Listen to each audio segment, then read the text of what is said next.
टीकमगढ़ शहर की नजाई सब्जी मंडी की बदहाल व्यवस्थाओं को सुधारने के लिए प्रशासन ने तैयारी शुरू कर दी है। शनिवार को टीकमगढ़ कलेक्टर विवेक श्रोत्रिय ने नगर पालिका अमले के साथ मंडी का निरीक्षण किया और व्यापारियों व सब्जी विक्रेताओं से सीधे चर्चा कर समस्याओं की जानकारी ली।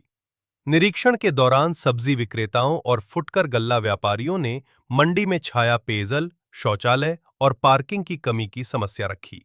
व्यापारियों ने बताया कि अव्यवस्थित ठेले और भीड़-भाड़ के कारण ग्राहकों को भी परेशानी होती है। कलेक्टर ने नगर पालिका सीएमओ को मंडी का मास्टर प्लान तैयार करने के निर्देश दिए। उन्होंने कहा कि सब्जी विक्रेताओं के लिए छायादार टीन शेड लगाए जाएं, पीने के पानी और शौचालय की व्यवस्था बेहतर की जाए। साथ ही मंडी के बाहर सड़क पर लगने वाले फलों के ठेलों को व्यवस्थित कर यातायात व्यवस्था सुधारी जाए।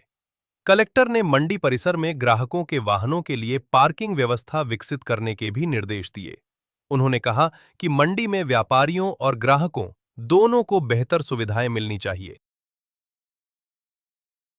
नगर पालिका टीकमगढ़ के परिषद के सदस्यों द्वारा ये काफ़ी चर्चा की गई इस बारे में कि ये नजाई की जो मंडी है काफ़ी पुरानी मंडी है और इसमें अभी थोड़ी सी जो कुछ अव्यवस्थाएं हैं उनको बेहतर करने की बहुत सारी गुंजाइश है। तो इसी क्रम में नगर पालिका के प्रभारी अध्यक्ष, परिषद के कुछ सदस्यगण, सीएमओ, तहसीलदार, हम सभी लोग यहाँ पर आए हुए थे और पूरा मंडी परिसर का भ्रमण किया और ये पाया है कि यहाँ पर जो 4 शेड अभी हैं उसमें अभी बेतरतीब रूप से लोग बैठे हुए हैं। कई लोग नीचे बैठे हुए हैं, कई पुराने लोगों से चर्चा की गई तो 2 जनरेशन से कहीं नीचे बैठे हुए हैं। थोड़े पशु घूम रहे हैं हमारा, सॉलिड वेस्ट मैनेजमेंट कचरा प्रबंधन की प्रॉपर व्यवस्था नहीं है। जो कुछ पुरानी दुकानें इस परिसर से लगी हुई व्यापारियों की हैं उन्होंने अपने बाहर भी बोरियाँ रखी हुई हैं।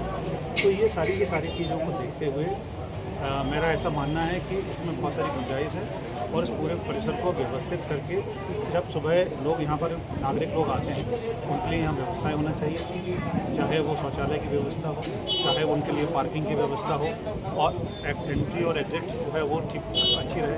आवारा जो पशु हैं उनको हम लोग निराश्रित पशुओं को उनकी जगह पर पहुँचाएँ। तो ये सारी चीज़ें करने के लिए नगर पालिका परिषद ने संकल्प लिया हुआ है। मैं उन सभी परिषद के सदस्यों को इसके लिए मैं धन्यवाद भी देना चाहता हूँ। लेकिन एक बार संकल्प करके अगर सभी लोग प्रयास करेंगे तो हम लोग यहाँ पर एक अच्छी सब्जी मंडी जिसमें नागरिकों को बहुत सुविधा हो और साथ ही साथ जो लोग यहाँ पर बैठे हुए हैं सब्जियों के लिए व्यापार कर रहे हैं उनके लिए एक अच्छी व्यवस्थित सिस्टम यहाँ पर तैयार किया। सर, आप यहाँ पर आए हैं, क्या जो सब्जी लगाने वाले छोटे छोटे व्यापारी हैं इन लोगों ने आपको कुछ समस्या बताई है? मैंने सबसे चर्चा करी यहाँ पर और जैसे मुझे समझ में आया कि महिलाएं बैठी हुई हैं और उनके लिए शौचालय की व्यवस्था नहीं है। कुछ लोग जो हैं ऊपर शेड पे पता चला कि बकरी बंधी हुई हैं, लेकिन लोग जो हैं व्यापार करने वाले वो नीचे बैठे हुए हैं। तो ऐसी बहुत सारी चीज़ें हैं, पर क्योंकि अब ये परिषद के संज्ञान में भी है, उनके संकल्प में भी है, तो मुझे लगता है कि आने वाले समय में हम इसको एक बेहतर नागरिक सुविधाओं के साथ व्यवस्थित रूप से सबके सामने ला सकते हैं। ये गेट है नजाई गेट, बिल्कुल नजाई का गेट तो ये टीकमगढ़ की पहचान है और इस गेट में मैंने देखा है कि बहुत सारी समय समय पर लोगों ने दुकानें भी लगा ली हैं जो कि बिल्कुल ठीक नहीं है। लेकिन नगर पालिका, मुझे उम्मीद है कि नगर पालिका परिषद जो है इस पर विचार करके उनके पास एक मैटर है, इसके व्यवस्थापन को लेकर एक उचित निर्णय वो अपनी परिषद में इसको लेकर कर सकते हैं। लेकिन जहाँ तक इस गेट को सौंदर्यीकरण का काम है या इसको जिसको पूर्ण वैभव है वो देना है, अगर उसमें जो भी सहयोग मेरे स्तर से लगेगा तो मैं उसमें जरूर